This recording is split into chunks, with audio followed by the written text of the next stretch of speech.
გამარჯობა, მე გიორგი ვარ. ეს კი თუილ ტესტის არხია. დაგიბრუნდით ახალი ვიდეოთი. დღეს კი განხილვაში გვეყოლება კოვე 525 F სკრამბლერი 2025 წლის.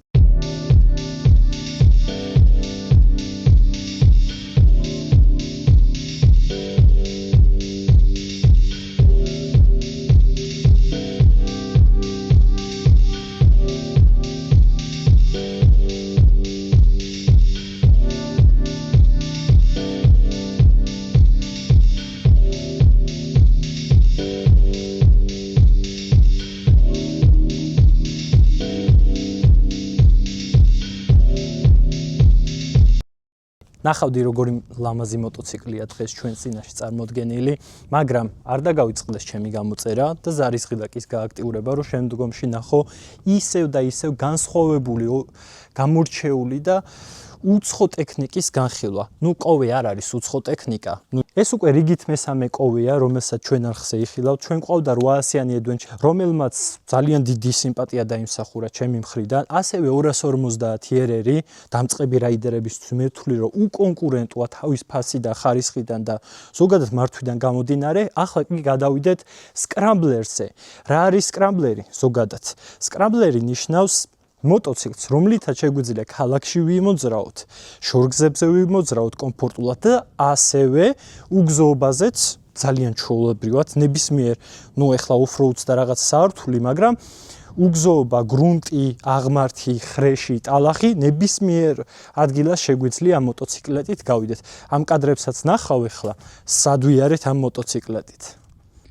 ამიტომ ნახოთ, როგორ გამოიჩენს თავს ეს მოტოციკლეტი ამ რელიეფზე.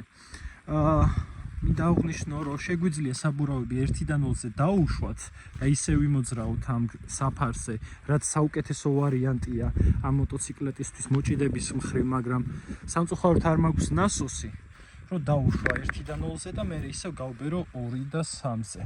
ასევე, მინიმალური წნევა ამ საბურავებს შეგვიძლია შევქმნათ 1-დან 0 ისე, რომ არ გადააგდოს საბურავი დისკიდან და მაქსიმალური 2 და 9. ტრასისთვის აყენია ახლა 2 და 3, 2 და 1, მაგრამ 1-დან 0-ებზე შეგვიძლია დავაყენოთ ეს საბურავები. რაც უმჯობესი იქნებოდა სამწუხაროდ ნასოსის არ ქონის გამო. წავედით, ნახოთ როგორი უვლის ჩვენი კოვე 525 სკრამბლერი გრუნტიან გზაზე, წვიმის შემდგომ.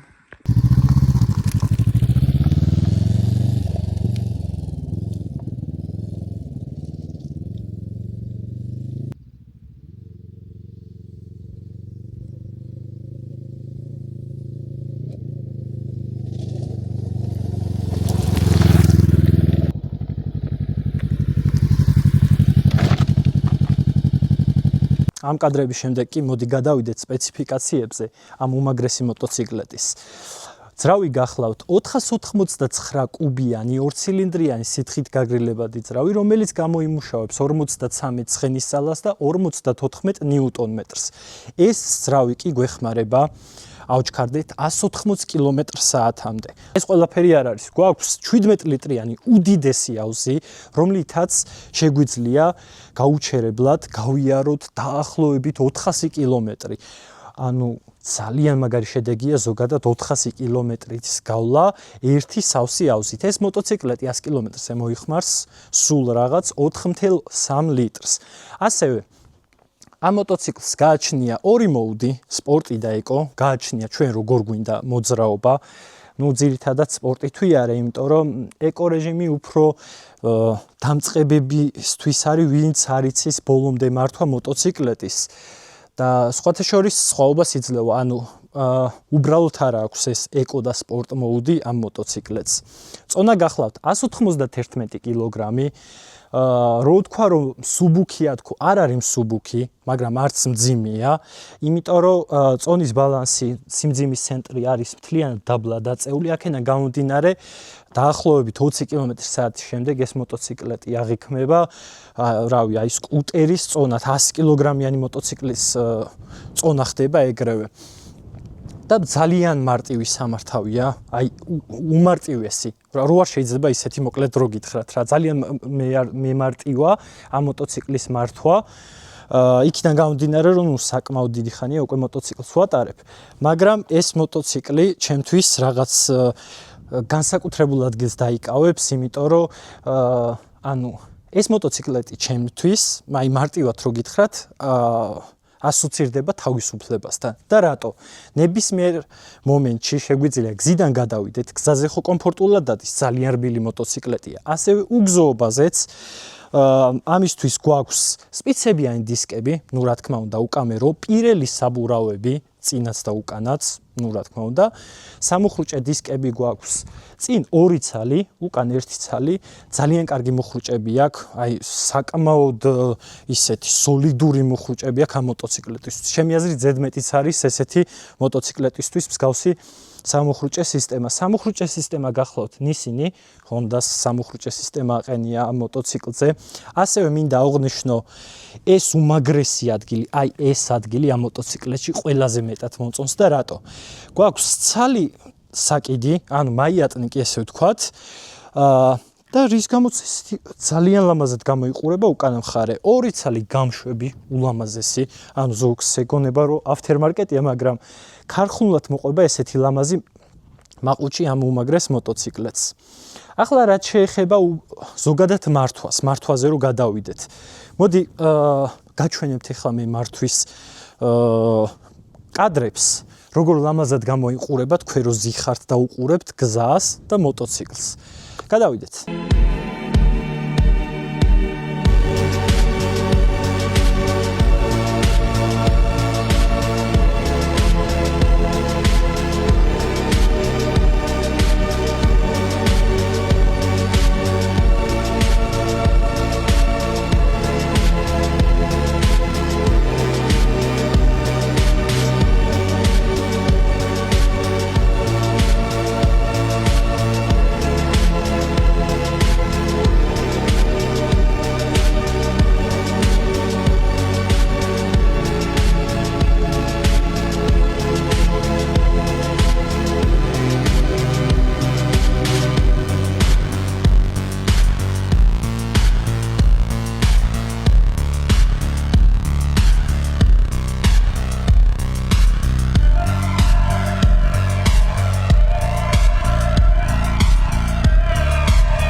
მოდი ვისაუბროთ ახლა გადაცემათა კოლოფზე. გადაცემათა კოლოფი გახლავთ სლიპერ კალათში, ანუ თითქმის იგივე ვარიანტია, რაც ორმაგი გადაბმულობა.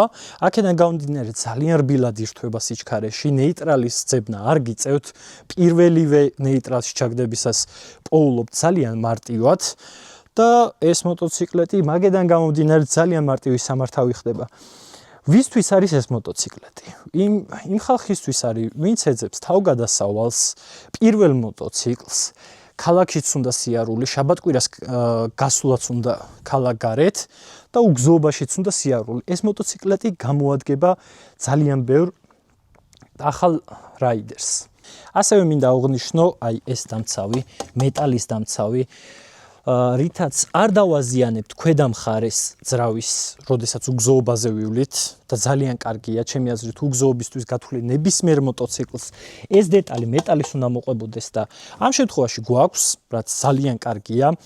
ასევე უგზოობაზე შეგვიძლია გავთიშოთ როგორც უკანა დისკის ABS-ი, ასევე წინა დისკის ABS-ი, ან ორივე ერთად, ანუ სამი კონფიგურაცია შეგვიძლია გავაკეთოთ სამუხრუჭე სისტემაზე, რაც უგზოობაში დამიჯერეთ ძალიან გეხმარებათ. ასევე ამ მოტოციკლზე შეგვიძლია დავაკავშიროთ ტელეფონი, მივიღოთ ზარები, SMS-ები, ან ვუპასუხოთ და მსგავსი რაღაცეები ვაკეთოთ. ასევე აქვს ამ მოტოციკლს GPS-ი და შეგვიძლია თავისივე აპლიკაციიდან ვიპოვოთ სად არის ჩვენი მოტოციკლი დაპარკინგებული, თუ ღამე დაგვრჩა სადმე და ვეღარ ვიხსენებთ, ძალიან მარტივად მივაგნებთ. წინაც და უკანაც გახლავთ LED განათება, საკმაოდ კარგად განათებს ღამე, გზას იდეალურად ანათებს, ძალიან კარგი განათება აქვს, სრულიად სიბნელეში, ანუ ნახასაც გიკეთებს იმ მონაკვეთის, რომელზეც მოძრაობ, ასევე მარცხენა მხრიდან აკეთებს შეჭრას, რომ წინიდან მომავალი ავტომობილი ან მოტოციკლი ან ნებისმიერ ტრანსპორტს თვალები არ მოუჭრათ.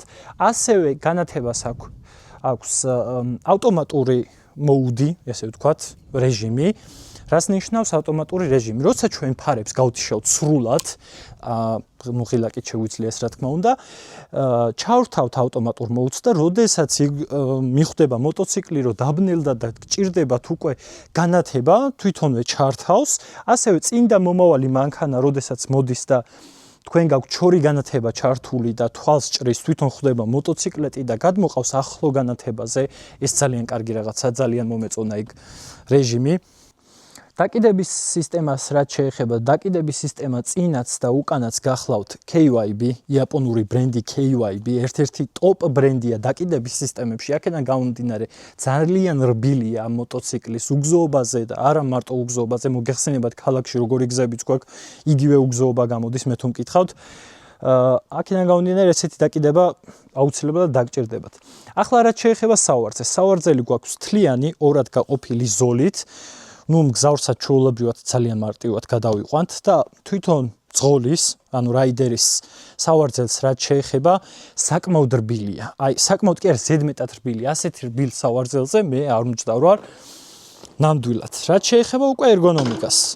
მე ვარ, ჩემი სიმაღლე უკვე იცით, აღარ ვიტყვი, 180 სანტიმეტრი ვარ და ფეხები სრულად მიდევს მიწაზე. რაც შეეხება ახლა უბრალოდ ჯდომას, ხრებს და ხელებს. მოძრაობისას ესე არავინ არ ვზივართ ამ მოტოციკლზე, არც ესე არავინ არ ვზივართ, ვზივართ გამართულად. პეგი ჩამოწიო. ვზივართ აი ასეთ მდგომარეობაში, რაც ძალიან კომფორტულია ჩემთვის, იმიტომ რომ წელში გასწორებული როცა ნაკლებად იღებ დატვირთვას წელზე და უფრო მეტი მანძილის გავლა შეგიძლია ძალიან მარტივად. ახლა off-road-ს რაც შეეხება, შეგვიძლია წამოვდგეთ, საჭეს გვიწყობს ამაში ხელს, რომ სიმაღლე მივცეთ და ვიდგეთ აი ასეთ მდგომარეობაში. სამუხრუჭე უკანა სამუხრუჭე სისტემას ძალიან მარტივად ვაკონტროლებთ აქედან, როგორც წინას. წინ სამუხრუჭე სისტემა შეგვიძლია ამ ბერკეტით ვარეგულიროთ, რაც ძალიან კარგია. ასევე მინდა რაღაც თქვა, ასეთი მრგვალი სარკეებით არასდროს არ მყოლია მე მოტოციკლი და ყოველთვის როცა ვხედავდი, ჯერ ხო ძალიან მემახინჯებოდა და ყოველთვის მეგონა რომ ძალიან არაკომფორტული იქნებოდა აი ამ მრგვალ რაღაცაში გახედვა, იმიტომ რომ პატარა იყო და მეთქი, ვერაფერს ვერ დავინახავ თქო, მაგრამ ძალიან ვცდებოდი, თურმე ასეთ მრგვალ სარკეში უფრო კარგად ჩანს ყველაფერი, ვიდრე ოვალურში ან სამკუთხედში ან მრავალკუთხედში, სხვადასხვანაირი სარკეებია. მოკლედ სარკეები ძალიან მომეწონა. ასევე მინდა აღვნიშნო, რომ მაღალ სიჩქარეზეც, დაბალ სიჩქარეზეც არანაირი ვიბრაცია არ გადააქვს, როგორც სხეულზე, ასევე სარკეებზე და მაღალ სიჩქარეზე იდეალურად ხედავთ უკან მომავალ მოტოციკლს. ან მანქანას არ აქვს მნიშვნელობა, მე მოტოციკლეტებზე ვაკეთებ მაინც აქცენტს ყოველთვის, იმიტომ რომ მოტოციკლეტი არის პირველი ტრანსპორტი, რომელიც უნდა დადიოდეს, ზოგადად ყველას უნდა ყავდეს და ყველგან მოტოციკლი უნდა დადიოდეს, ჩემი აზრით. რაც შეეხება ახლა საჭის სიგანეს. საჭის სიგანე, რო გითხრათ, რომ ვიწროა და რაღაცა არა, საკმაოდ განიერი საჭე გვაქვს, მაგრამ არ გაგიჭირდებათ თბილისის საცობებში სიარული, მე ასე ვფიქრობ. მაგარი დაშბორდი გვაქვს და რა ინფორმაცია შეგვიძლია მივიღოთ. ინფორმაციას რაც შეეხება, საათი, რამდენს გავივლით, რამდენი დაგვრჩა საწვავი, იმ საწვავით რამდენს გავივლით, რამდენი გავიარეთ, საბურავების წნევებს გვიჩვენებს, ტემპერატურას გვიჩვენებს, ბევრი რაღაცა აქვს ისეთი, რაც ყოველდღიურობაში ან შორგსაზე როცა წავალთ, დაგჭირდება აუცილებლად. ასევე მინდა რამდენიმე კომპანიას მადლობა გადაუხადო გვერდში დგომისთვის. ესენი არის ბაიკლენდი, მოტოლენდი და მოპედეპო. სამივე კომპანია საშუალებას გვაძლევს ასეთი უმაგრესი, ჩემთვის უმაგრესი, იმიტომ რომ ყოველთვის, ბავშვობიდან მოყოლებული მოტოციკლეტები ხომ მიყვარდა, მაგრამ ყოველთვის მიყვარდა ახალი რაღაცეები, სიახლე, ერთი და იგივე რაღაცა, როცა ყველას ერთი და იგივე რაღაცა ყავს, ძალიან ცუდი რაღაცა ჩემთვის, მაგალითად. ძალიან მარტივი მაგალითი რო ავიღოთ, პირადი მოტოციკლეტი მყავს ისეთი, რომელიც საქართველოში მხოლოდ 2 ცალია. ერთი მე მყავს, ერთი ჩემს ძმაკაც და აქედან გამომდინარე სიახლეებს ზე ხელი რომ იმიწვდება ამ სამივე კომპანიის დამსახურება, მათ მისამართებს ნომრებს და ყველაფერს აბსოლუტურად იხილავთ აღწერაში. ასევე მინდა ვახსენო ერთ-ერთი კომპანია, რომელიც გვეხმარება გაჭირვებაში და რატო? მოტოევაკუატორის კომპანია, აი აქ ამონაცდება ნომერი და ნახავთ მარტივად, თუ დაგჭირდათ მოტოევაკუატორი, გაგიბუჭდათ სადმე მოტოციკლი, ან გაფორმებაზე მიყავთ, ან რავი, ნებისმიერ შემთხვევაში მოტოევაკუატორის ნომერი ნებისმიერ რაიდერს უნდა ეწეროს, ამიტომ ეს ნომერი აუცილებლად ჩაიწერე და თუ დაგჭირდება დაურეკე, აუცილებლად დაგეხმარებიან. ამ მოტოციკლის შეძენა შეძლებთ მოტოლენდში. მოტოლენდი მდებარეობს დიდი ღომში, ფარნაოზ მეფის 31 ნომერში. აღწერაშიც იხილავთ ამ ინფორმაციას. და კიდევ ერთხელ შეგახსენებთ, რომ აუცილებლად გამოიწეროთ ჩემი YouTube, ასევე Instagram და TikTok-ი იქნება აღწერა, შეგიძლიათ გადმოხვიდეთ, გამომიწეროთ და მომწეროთ ნებისმიერი კითხვა, რაც ამ მოტოციკლზე ან ზოგადად მოტოციკლზე გაგიჩნდებათ და დაწერეთ კომენტარებში შემდეგი რომელი მოდელი გადავიყოთ. მე მაგალითად ვფიქრობ, რომ შემდეგი იყოს კოვე 321 ერი სტრიტი, რომელიც არის სულ რაღაც 145 კილო ხალხო. ახლა კი ნახვამდის და მადლობა რომ იყურებთ.